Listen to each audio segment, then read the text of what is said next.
Assalamualaikum warahmatullahi wabarakatuh. Alhamdulillah wa syukur ala ni'amillah wa salatu wa salamu ala rasulillah wa ala alihi wa sahbihi wa mawala amma ba'du. Wa qala Allah ta'ala fil Qur'anil azim wa huwa asdaqul qailin. A'udzu billahi minasyaitonir rajim. Bismillahirrahmanirrahim. Qul in kuntum tuhibbunallaha fattabi'uni yuhibbukumullah. Waqala Nabi sallallahu alaihi wasallam talabul ilmi faridatun ala kulli muslimin wal muslimat. Waqala aidan talabul ilmi minal mahdi ilal lahdi. Waqala aidan man arada dunya fa'alahi bil ilmi wa man arada al akhirah fa'alahi bil ilmi wa man arada huma fa'alahi bil ilmi.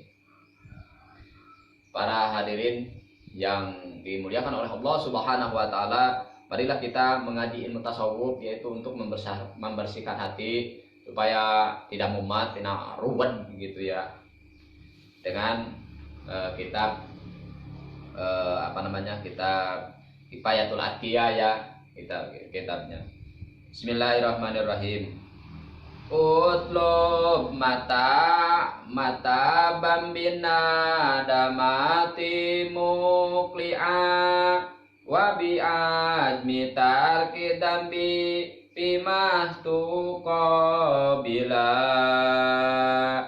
kahiji tobat nalangsa ngalakonan dosa barina nyebut kana dosa anu ti heula. Kadua niat moal deui migawe dosa. Katilu mentari do kepada kaula wabara atam min kulli hakil adami walihadihil arkani par awakamila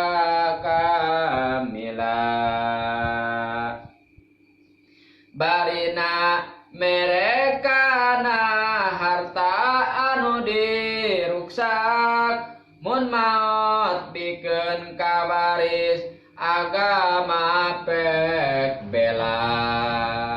Aduh, serak-serak basah serak basah emang lagi nyanyi apa? Ini memang lagi nyanyi juga sih ya, tapi secara Islami ya, nadoman ini maksudnya tuh nadoman. Kita artikan dulu ya Pak, biasa pakai bahasa aneh ya. Utlub kudu menta anjeun mataban barina tobat dina damati dibarengan kunalangsa muklian bari anu ngeureunaan dosa wa bi ajmi tarkid dan bi sareng ngajam kana ninggalkeun dosa pima dina zaman ustuk bila anu bakal datang wa baroatan sareng lulubaran sareng kalawan lulubaran mingkuli hakil adami dina saban-saban hak adami wali hadihil arkani sarang kalawan ieu pirang-pirang rukun para maka kudu ngaraksa anjeun wa kamila sarang kudu nyampurnakeun anjeun. Nah gitu ya, itu arti bahasa Palana. Sekarang kita artikan dengan secara bahasa umum. Di sini Kiai Musonib menjelaskan tentang pertobatannya. Di antara cara-cara tobat, gitu. Di antara cara tobat. Nah, sekarang kita harus mengetahui dulu kalau dosa itu terbagi dua ya.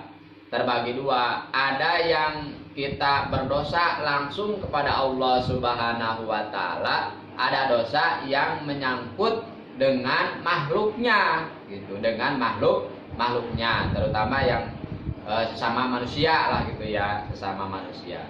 Nah, kita setelah mengetahui bahwa dosa itu terbagi dua, nah kita harus tahu gimana caranya supaya tobat kita ini termasuk kepada tobat nasuha gitu ya, supaya termasuk kepada tobat nasuha gitu ya. Nah,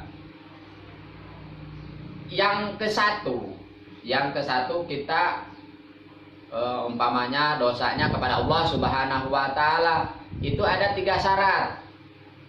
Ada 3 syarat.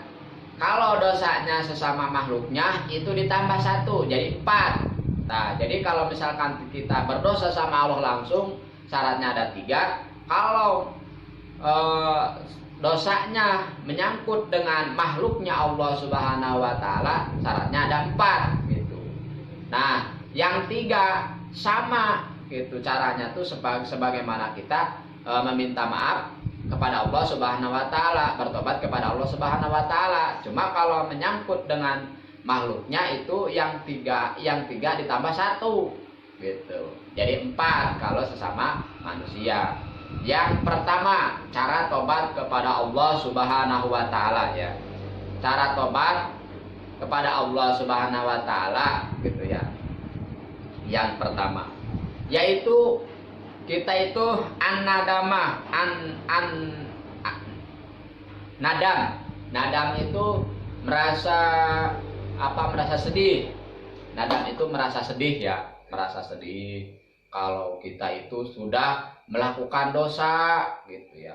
Merasa sedih kalau bahwa kita ini merasa kalau kita ini udah melakukan dosa pada Allah Subhanahu wa Ta'ala, sehingga kita nangis gitu. Nangis kan kadang-kadang ada kan ceritakan bahwa ada orang ketika sudah melakukan dosa itu nangis kan gitu ada ya. Nah, itu berarti suatu tanda kalau dia tuh pengen benar-benar tobat gitu, pengen benar-benar tobatnya diterima gitu ya. Yang kedua itu mencabut atau berhenti dari apa yang sudah dilakukan gitu. Berhenti dari apa yang sudah dilakukan, berhenti. Misalkan kita tuh tidak sholat, misalkan tidak mengikuti aturan Allah, umpamanya tuh tidak sholat pada Allah. Satu ya tadi merasa sedih kalau kita tuh sudah melanggar aturan Allah Subhanahu wa Ta'ala, disuruh sholat malah nggak sholat, misalkan. Ini contoh salah satu ya. Yang pertama tuh sedih ya, merasa sedih karena telah meninggalkan sholat. Yang kedua, kitanya harus berhenti berhenti membangkang kepada Allah Subhanahu wa Ta'ala. Umpama kita tuh udah membangkang, tidak mau mengikuti sholat, aja diterusin. Kalau sekarang mah sholat, bahkan kalau sholat mah harus dikodok ya, kalau misalkan kita meninggalkan sholat, dikodoin gitu, karena kita ingin benar-benar bahkan ada cara-cara lain kalau di situ kalau dipanjangin mah panjang segitu aja lah dulu ya.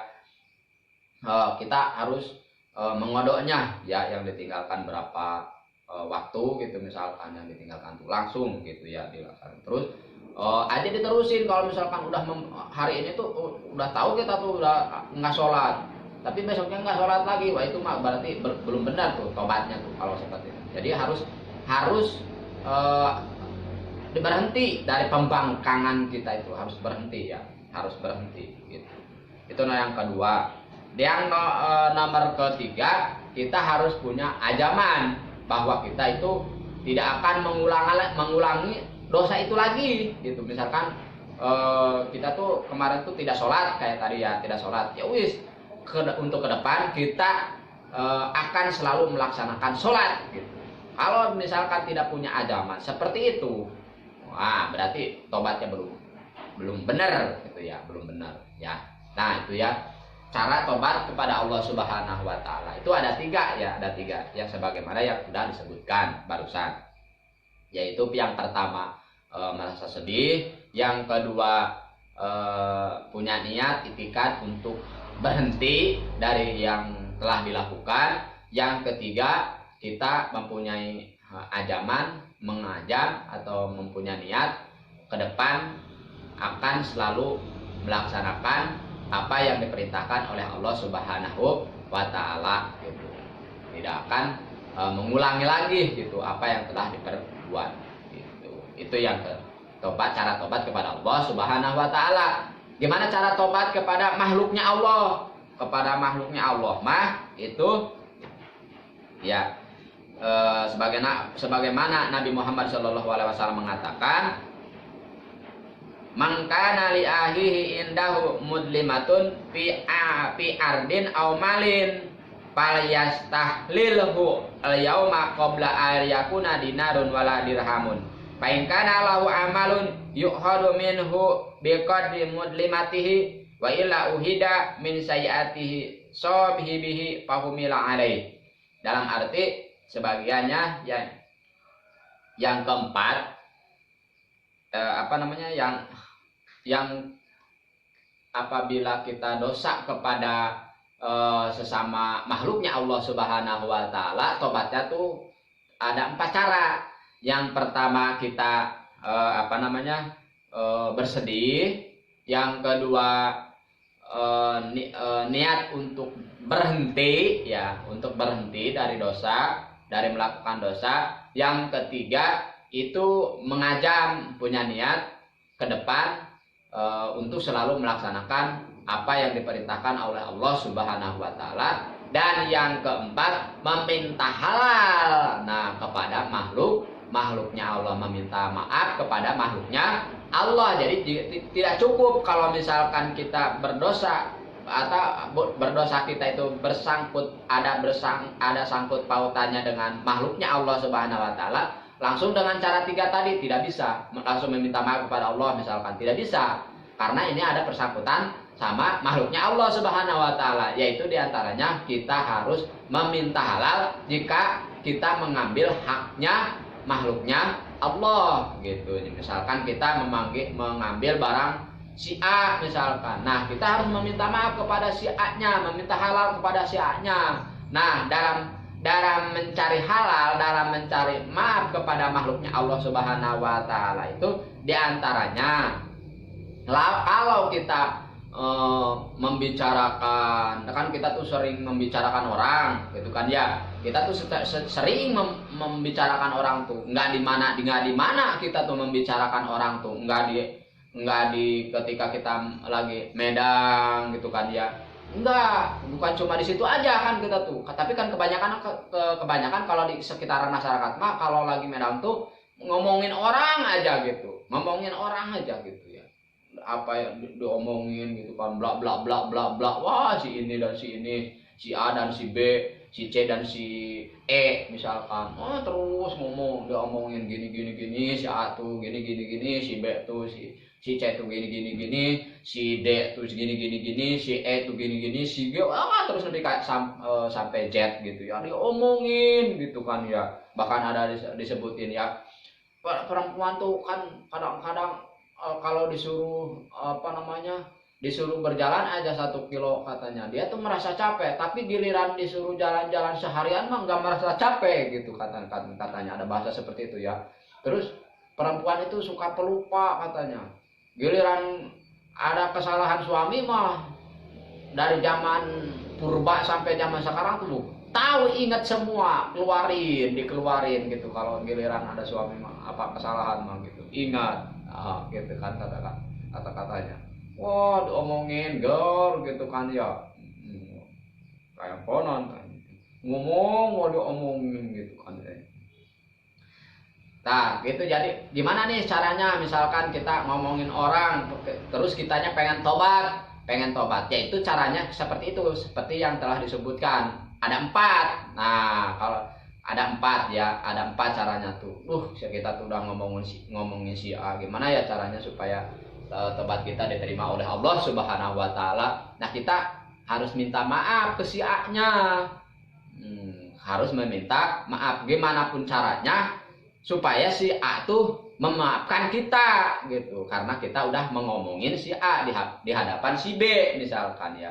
Kita harus meminta maaf kepada si A karena saya udah ngomongin kamu misalkan. Nah, bagaimana? Pokoknya mah terserah lah. Pokoknya yang penting kamu dimaafin sama si A gitu. Itu caranya yang apabila kita ngomongin orang ngegosip gitu kan ya, ngegosip. Yang selanjutnya ya, yang kedua, kalau misalkan dosanya kita kepada manusia itu copet-copet, ngambil barang orang, maling gitu ya, maling. Copat-copet kan, copat-copet lah yang gampang gitu ya. Ini untuk menjelaskannya ya. Tapi ketika kita mau mengembalikan barangnya, otomatis kan orang yang dicopet itu kan kemana gitu kan, yang dicopet itu kan campuran orang, ada yang orang Jakarta, ada orang Bandung, sementara yang nyopetnya orang Tasik misalkan, orang Tasik, ini ada orang Indramayu. Gimana ini caranya ngembalikinnya? Nah, sementara orang yang kita copet itu kitanya udah nggak kenal lagi sama orangnya gitu. Nah, itu gimana kalau nyopet gitu? Kalau nyopet gitu, kita tobatnya. Nah, kalau nyopet gitu, terus kita tuh mau bertobat, meminta maaf bersedih, gitu kan ya. Terus kan niat untuk berhenti dari copetnya, jadi tukang copetnya mau berhenti gitu kan, preman tobat kan ada bahasa kain ya, apa kalau ini mah mungkin copet tobat gitu ya. Copetnya tobat nah itu harus bersedih. Terus yang kedua berhenti dari copetnya. Yang ketiga tuh punya ajaman untuk berhenti gitu, untuk berhenti dari punya niat, punya azam untuk berhenti, untuk kedepannya lagi tidak akan mencopet lagi gitu kan ya. Nah, terus keempatnya kita tuh harus mengembalikan barang tersebut gitu. Tapi kan orangnya udah nggak ada nih, orang udah nggak ada. Nah, kita barang yang umpamanya uang yang telah kita copet, kita sodakokan ke orang miskin ya, dengan harapan orang yang telah kita copet itu meminta kepada Allah Subhanahu wa taala supaya orang tersebut ridho terhadap apa yang telah kita lakukan. Itu bahwa yang apa maksudnya tuh terhadap barang yang kita berikan kepada orang miskin. Nah, itu yang keempat. Kalau misalkan kita copet. Yang selanjutnya, kita tuh misalkan ngambil barang orang, tapi pas mau ngembaliin, orangnya udah meninggal, orangnya tuh. Itu gimana tuh? Orangnya udah meninggal. Sementara kita tuh pengen benar-benar tobat. Ya, yang tiga kita lakukan, yang keempat ini kita lakukan. Apa yang keempatnya? Berikan kepada ahli warisnya gitu. Orang kita tuh misalkan ngambil barang si B, pas kita mau kembaliin, kita ada niat untuk bertobat kepada Allah Subhanahu wa taala, si B-nya udah meninggal. Nah, kembalikan ke si ahli waris yang ke si A kembali ke ahli waris. Kembaliin kepada ahli waris dengan harapan kita juga mudah-mudahan orang yang udah meninggal menghalalkan dan ridhokan gitu ya, ridho ya Allah, mudah-mudahan ridho. Terus seperti itulah yang lakukan, sok berikan kepada ahli warisnya, berapapun itu yang kita ambil sok kembalikan kepada ahli warisnya, baik apakah itu harta, apakah itu tanah gitu kan ya. Sok kalau misalkan kita ngambil barang tanah si A, sok kembalikan kepada ahli warisnya. Kalau misalkan kita ngambil uang, sok kembalikan kepada ahli warisnya. Jikalau memang orang yang ada sangkut pautnya dengan kita itu udah meninggal. Nah, selanjutnya, misalkan kita tuh mau tobat mah gitu, ini masih menceritakan dosa yang sesama manusia, sesama makhluknya Allah Subhanahu wa taala. Tapi kita tuh misalkan nggak ada, belum punya, ya gimana kalau misalkan kita nggak punya, belum punya barang yang akan dikembaliinnya. Nah, kalau misalkan belum punya kita barangnya untuk dikembalikan, gantinya gitu untuk dikembalikan kepada orang yang bersangkut paut, masih anak misalkan atau udah meninggal juga, pokoknya kitanya belum punya aja. Nah, caranya yang tiga itu kita lakukan, yaitu apa tadi, bersedih, yang kedua mencabut, terus ada ancaman untuk tidak mengulanginya lagi. Nah, yang keempat, kalau misalkan kita belum punya, harus ada niat di dalam hati dengan sebenar-benarnya. Jika kita udah punya, akan mengembalikan kepada orang yang berhak menerimanya.